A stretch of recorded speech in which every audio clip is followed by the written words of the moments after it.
बिस्मिल्लाहिर्रहमानिर्रहीम। अस्सलाम वालेकुम स्टूडेंट्स, कैसे हैं आप सब लोग। मैं उम्मीद करता हूं कि आप सब खैरियत से होंगे। सबसे पहले तो मैं तमाम स्टूडेंट्स को और व्यूवर्स को हमारे इस नए यूट्यूब चैनल पे वेलकम करता हूं। हमारी आज की इस वीडियो में मैं आपसे प्रिंसिपल्स ऑफ मैनेजमेंट MGT 503 की असाइनमेंट नंबर 1 के हवाले से बात करूंगा और इस वीडियो में मैं इस असाइनमेंट के हवाले से एक जनरल आइडिया आपको देने की कोशिश करूंगा। मैं उम्मीद करता हूं कि इस वीडियो को देखने के बाद जिन स्टूडेंट्स की ये असाइनमेंट है उन्हें अपनी असाइनमेंट बनाने में काफ़ी ज़्यादा हेल्प हो जाएगी। और साथ में मैं स्टूडेंट्स को ये भी गुजारिश करता हूं कि कोई स्टूडेंट इंटरनेट से या इस वीडियो से किसी भी कंटेंट को कॉपी या पेस्ट ना करें।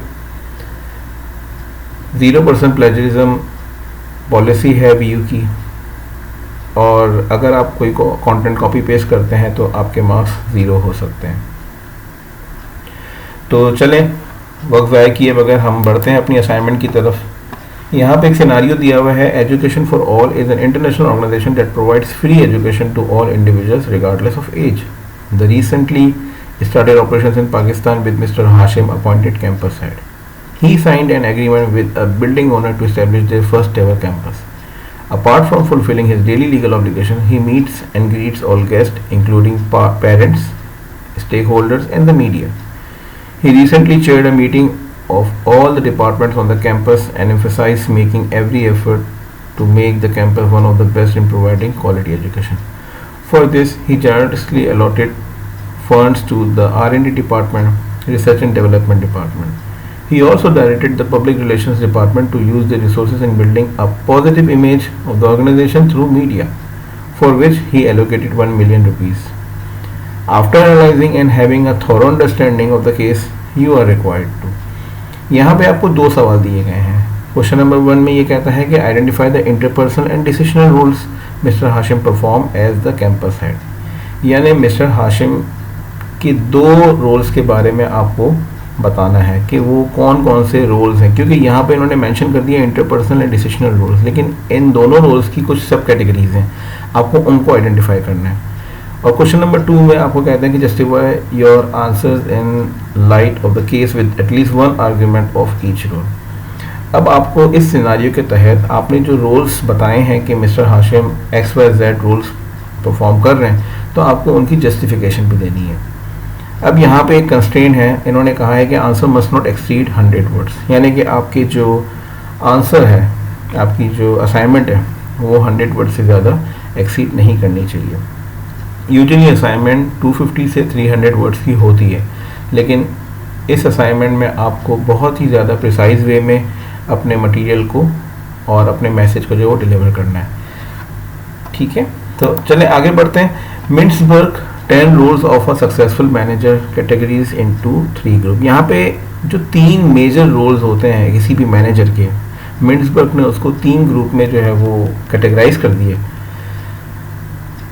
तो इंटरपर्सनल रोल्स और डिसीजनल रोल्स की हम बात करेंगे, इंफॉर्मेशन रोल्स की हम बात नहीं करेंगे क्योंकि ये इन्होंने पूछा हुआ ही नहीं है, लेकिन हम फिर भी इसको एक मरतबा देख लेते हैं। इंटरपर्सनल रोल में फिगर हेड होता है, लीडर होता है, लियाइजन होता है। डिसीजनल रोल्स में इंटरप्रेन्योर होता है, disturbance handler, resource allocator and negotiator. इसी तरह से इंफॉर्मेशन रोल्स में भी 3 सब कैटेगरीज हैं, मॉनिटर, डिसेमिनेटर एंड स्पोक्स पर्सन। इस स्लाइड में मैंने थोड़ा सा अलग से मेंशन कर दी है आपकी आसानी के लिए।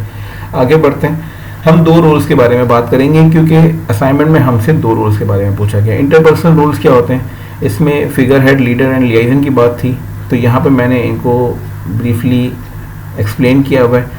फिगर हेड कहता है perform ceremonial duties, example greeting visiting dignitaries, attending an employee wedding, taking an important customer to lunch. इसी तरह से लीडर में आप देखें responsibility for the work of subordinates, motivating and encouraging employees, exercising their formal authority. Liaison में है making contacts outside the vertical chain of command including peers in other companies और departments and governments and trade organisation representatives. ये self explanatory है, आप इसको एक मरतबा देख लेंगे, आपको बड़ा आसानी से समझ में आ जाएगा। साथ ही आपके हैंडआउट में भी इसके बारे में पूरा एक टेबल दिया हुआ है, मैंने उसकी कटिंग यहाँ पे मेंशन की है आपकी आसानी के लिए, आप इसको भी एक मरतबा देख सकते हैं। आगे बढ़ते हैं डिसीजनल रोल्स की तरफ। इसमें आपके पास जो है वो 4 किस्म के रोल्स आ जाते हैं: entrepreneur, disturbance handler, resource allocator, negotiator. चलिए देखते हैं एंटरप्रेन्योर क्या कहता है। Seeks to improve the unit by initiating project. Disturbance handler में कहते हैं कि response involuntarily to pressures to serve to be ignored. Example: a looming strike, a major customer gone bankrupt, or a supplier reneging on a contract. Resource allocator decides who gets what. Negotiator: committing organizational resources in a real time with the broad information available from their informational rules. इसी तरीके से मैंने इसकी भी जो table आपके handouts में given थी वो कटिंग मैंने यहाँ पे मेंशन कर दी है। तो साथ में स्टूडेंट्स मैं आपसे अगेन रिक्वेस्ट करूँगा, आप हमारे ग्रुप को लाइक करें, शेयर करें, सब्सक्राइब करें और हमें मज़ीद कमेंट करें अगर हमारे काम में किसी इम्प्रूवमेंट की गुंजाइश है तो हमें बड़ी खुशी होगी और हम कोशिश करते हैं हम तमाम कमेंट्स का टाइमली रिप्लाई करें।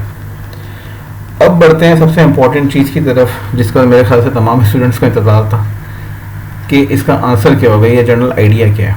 तो यहाँ पे आप देख सकते हैं कि मैंने जो सिनारियो मेरी गिवन था उसको मैंने कुछ कंटेंट को मैंने अंडरलाइन किया हुआ है।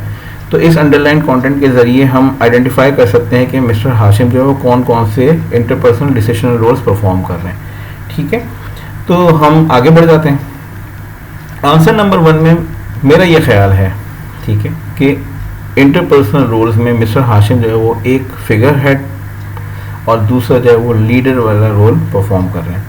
इसी तरीके से डिसीजनल रोल्स में एज एन इंटरप्रेटर और रिसोर्स एलोकेटर वो अपनी ड्यूटीज़ को अंजाम दे रहे हैं। अब इनकी जस्टिफिकेशन देनी है आपने आंसर नंबर 2 में। आंसर नंबर 2 में आप देखेंगे कि फिगर हेड क्यों कहा है मैंने कि क्योंकि वो performing ceremonial activities such as meeting with stakeholder, parents and greeting guest. Leader की एक्टिविटी की justification encouraging and motivating other department to show diligent effort for providing quality education।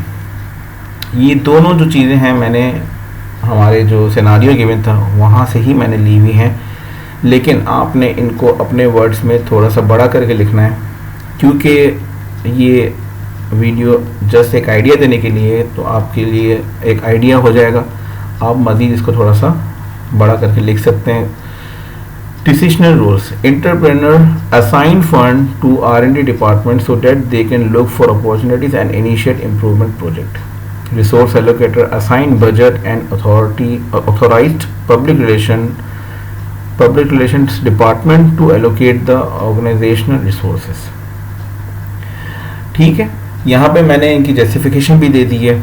उम्मीद है कि आपको ये दोनों आंसर समझ आ गए होंगे और आपको एक आइडिया हो गया होगा, तो आप अपनी असाइनमेंट जो है वो एक अच्छे तरीके से बना सकते हैं। इसके अलावा अगर आपको मज़ीद किसी हेल्प की ज़रूरत हो या कोई ऐसा कमेंट हो जो आपको चीज़ समझ ना आ रही हो तो आप हमें कमेंट कर सकते हैं।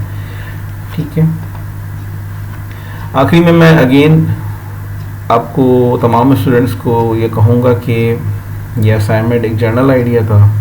काइंडली किसी भी कंटेंट को आप कॉपी ना करें, प्लेजरिज्म की वजह से आपके मार्क्स 0 हो सकते हैं। डिटेल्स हमारी मौजूद हैं, आप डिस्क्रिप्शन में जाएं, वहाँ पे हमारी डिटेल्स मौजूद है, हमारे व्हाट्सएप नंबर, हमारे फेसबुक ग्रुप, आप उनके थ्रू हमसे कांटेक्ट कर सकते हैं। आखिर में बहुत बहुत शुक्रिया अपना वक्त देने के लिए। आप सब अपना ख्याल रखें और हमें भी अपनी दुआओं में शामिल रखें। शुक्रिया। अल्लाह हाफ़िज़।